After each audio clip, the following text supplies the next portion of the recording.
शंखं चक्रं कृपां त्रिशखमपि करे धनं सिंहस्य गन्धाधिर्महां त्रिभुवनमखिलं तेजसा पूरयन्ति ध्यायेत् दुर्गा जयाख्यां त्रिदश परिवृतां सेवितां सिद्धिकां।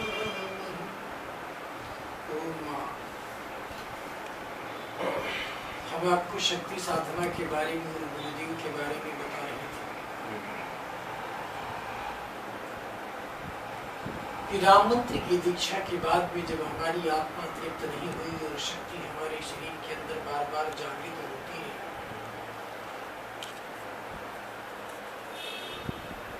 तो एक दिन हम मन मार करके और उस समय हम 52 शक्ति पीठों पर महाशक्ति की साधना कर रहे थे। यानी कभी विंध्याचल में, देवी पाटन में और पूर्णागिरी में, हरिवंश महादेव पर, योगेश्वर महादेव पर, तारापीठ में। तो एक दिन हम महाकाली की साधना कर रहे थे और चिंतन करते करते सोए तो एक दिव्य प्रकाश पुंज का प्रकाश वलय हमारे सामने आया और हमारे गुरु के बारे में हमको निर्देशित किया कि आप तारापीठ जाओ। इतना ही आवाज मेरे कानों में आई, उसके बाद सत्ता अदृश्य हो गई।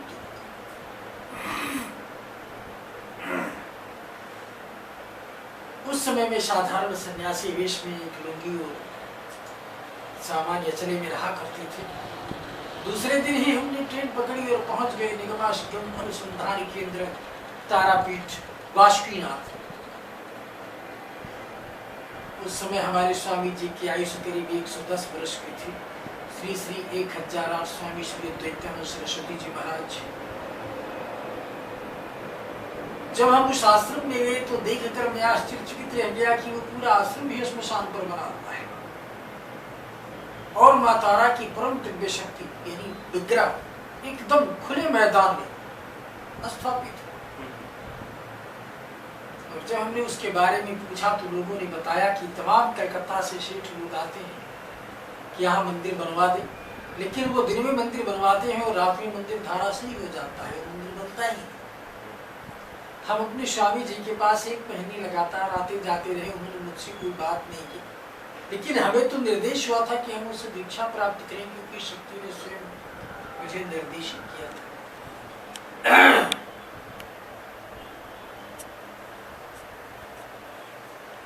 हम लगातार 1 महीने तक आते जाते रहे। जब हमारे जेब में पैसा वैसा खत्म हो गया, कुछ नहीं बचा, तो हम गए। हमने कहा आज अपने गुरु को प्रणाम कर लेंगे और यहाँ से चल देंगे। जब हम गए गुरु को प्रणाम करके चले तो उन्होंने आवाज देकर कहा है इधर। बोले तुम इतने दिन से आ रहा है, कोई चर्चा नहीं की, कल तेरी दीक्षा होगी। मैं आश्चर्यचकित में पड़ गया। हमने कहा ठीक प्रभु दीक्षा होगी। उसके बाद बोले चिंता मत करना, सारी सामग्री ही आश्रम में तैयार कर ली जाएगी। मुझे और आश्चर्य हुआ। और जब मैं दूसरे दिन गया तो देखा हमारे गुरु भाई और गुरु भगनी सब सारी सामग्री तैयार करके बैठे थे और मेरे जेब में पड़ा हुआ था मात्र 150 से 200 मात्र।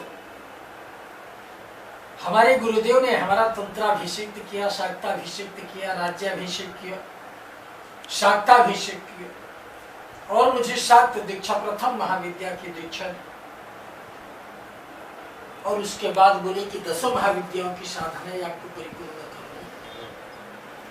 मैं गुरु को प्रणाम करके चलने लगा। जो मेरे जेब में था हमने उसको सब प्रणाम कर लिया और चल दिए। वैसे उन्होंने फिर पीछे से आवाज दी इधर आ, और 200 रुपया मेरे हाथ में दिए। बोले कलकत्ता चला जा। मैं जीवन में कभी कलकत्ता नहीं गया था, कभी गया ही नहीं था, मेरा एक बंधन नहीं था। हमने गुरु को प्रणाम किया, बस में बैठा, 56 रुपया लगा। वहां से मैं कलकत्ता पहुंच गया। भवानीपुर धर्मतल्ले के पास सामान लेके खड़ा रहा। मैं जाऊंगा।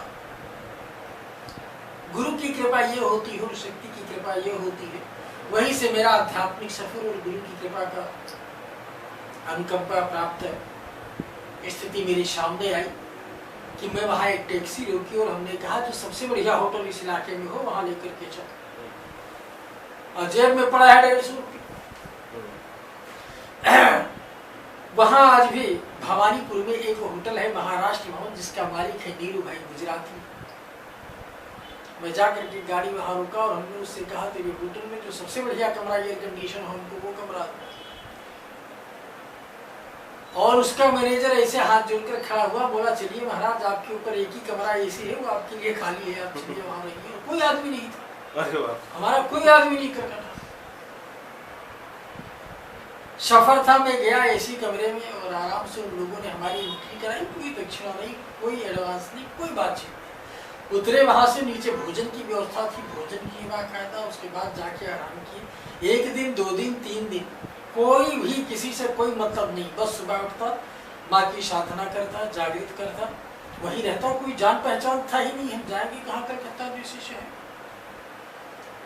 तीसरे दिन उसका मैनेजर हमारे पास आया और हमने उसको थोड़ा सा आशीर्वाद दिया और कुछ ऐसे पूजा करते करते हमने उसको कुछ ऐसी भविष्यवाणियां कर दी कि वो नीचे होटल में गया, बोला साक्षात भगवान ऊपर बैठे हुए। और उसकी नीरू भाई, उस होटल के मालिक और मालकिन मेरे पास आए और बोले इस होटल में बड़े बड़े सिद्ध और योगी तमाम लोग आ चुके हैं महाराज, लेकिन मुझे आपसे दीक्षा लेनी है, मुझे आपको गुरु बनाना है। हमने कहा मैं तुझे दीक्षा नहीं दे सकता हूँ। बोले क्यों नहीं दे सकते हो? हमने कहा मैं परखूंगा तुझे 1 महीने। उसने तुरंत कह दिया महाराज 1 महीना यहाँ रहेंगे और खाना पानी रहना सहना सब बिल्कुल। और बोले साहब ये हकीकत की घटना है। मेरे आंखों में आंसू आ गए जब हमने ऐसी स्थिति देखी।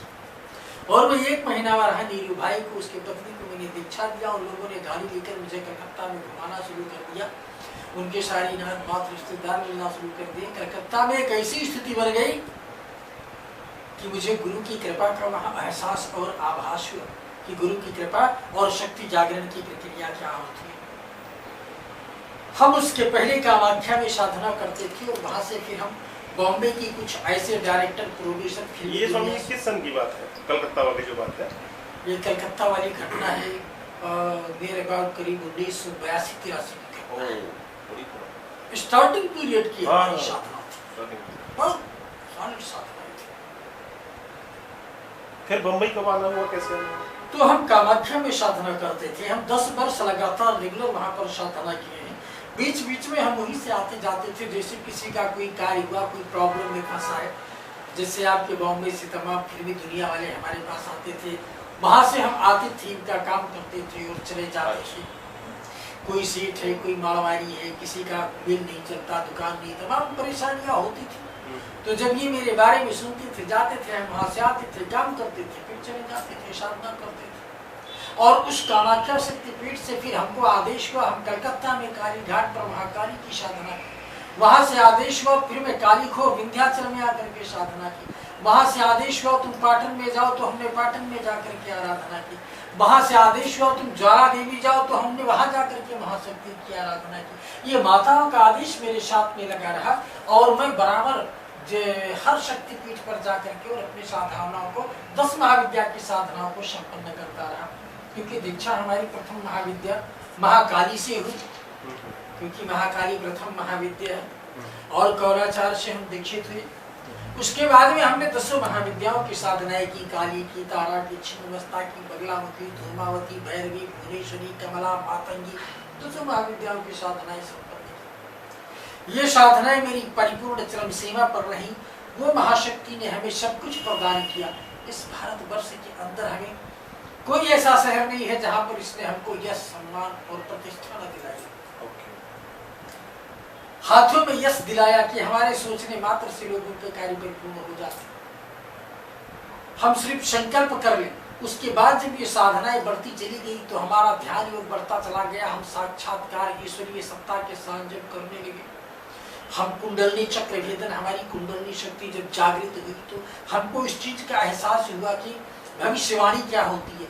हम ज्योतिष के आधार पर, हम रेखाओं के आधार पर, हम कुंडली के आधार पर, हम मस्तिष्क रेखा के आधार पर पहले भविष्यवाणियां करते थे। उसके बाद में मुझे ऐसा लगा कि जब हम किसी की आंख बंद करें तो मुझे ऐसा लगे कि इसके हाथ में कितनी रेखाएं हैं। और आज भी मैं बताता हूँ, आपका हाथ बंद कर लीजिए, मैं आपको बताऊंगा आपके हाथ में कितनी रेखाएं हैं, आपके बॉडी में कितने तिल हैं, आपके बॉडी में घाव की कितने निशान हैं। ये सब आंख बंद करके बताने वाली स्थितियाँ हम आज भी बताते हैं।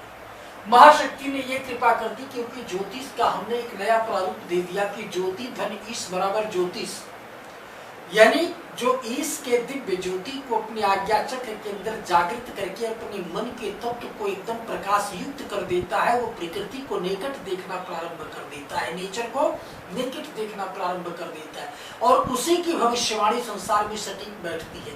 किताब पढ़ करके भविष्यवाणी करने वाले ज्योतिषियों की भविष्यवाणी कभी भी सही हो ही नहीं सकती, वो सिर्फ इंडिकेटर हो सकती है। ज्योतिष इंडिकेटर, वो इंडिकेट कर सकती है कि तुम्हारे साथ ऐसा हो सकता है, या ऐसा हुआ होगा, या ऐसा होने वाला है, हो सकता है किसी कारणवश टल जाए, इससे ज्यादा ज्योतिष नहीं बोल सकता है। लेकिन जो ज्योतिष की परिभाषा है कि जो परम सत्ता के दिव्य ज्योति को, तो परम सत्ता के यानी इसी के ज्योति को अपने अंतःकरण में जागृत करके और आंख बंद करके देखने की क्षमता को प्राप्त कर लेता है, तो वो ग्रहों को देखता है, वो सूर्य को देखता है, चंद्रमा को देखता है, मंगल को देखता है, बुध को देखता है, गुरु को देखता है, अपने थॉट से उस थॉट्स को जोड़ देता है, अपने रेंज से उस रेंज को जोड़ देता है, और वो उन्हीं ग्रहों के रेंज को देख करके और सामने भविष्यवाणी करता है। मंगल और बुध और गुरु और शुक्र और शनि, इन ग्रहों से कहीं ऊपर जाकर के वो भविष्यवाणी करता है, प्रकृति के अंदर दिखाई पड़ता है, वो भविष्यवाणी करता है, और उसी की भविष्यवाणी सत्य होती है, उसी की भविष्यवाणी अकाट्य होती है, उसी की भविष्यवाणी प्रामाणिक होती है। अन्यथा भविष्यवाणियां तो देखिए आज तमाम दुनिया के लोग कर रहे हैं, ऐसी ऐसी भविष्यवाणियां कर रहे हैं कि पूरे संसार को एकदम भयग्रसित कर दे रहे हैं, लोगों की दिमाग को झंझोड़ कर रख दे रहे हैं। कल ये हो जाएगा, परसों वो हो जाएगा, दुनिया का विनाश हो जाएगा। अब अभी 2012 की ही भविष्यवाणी, ये द्वितीय भाग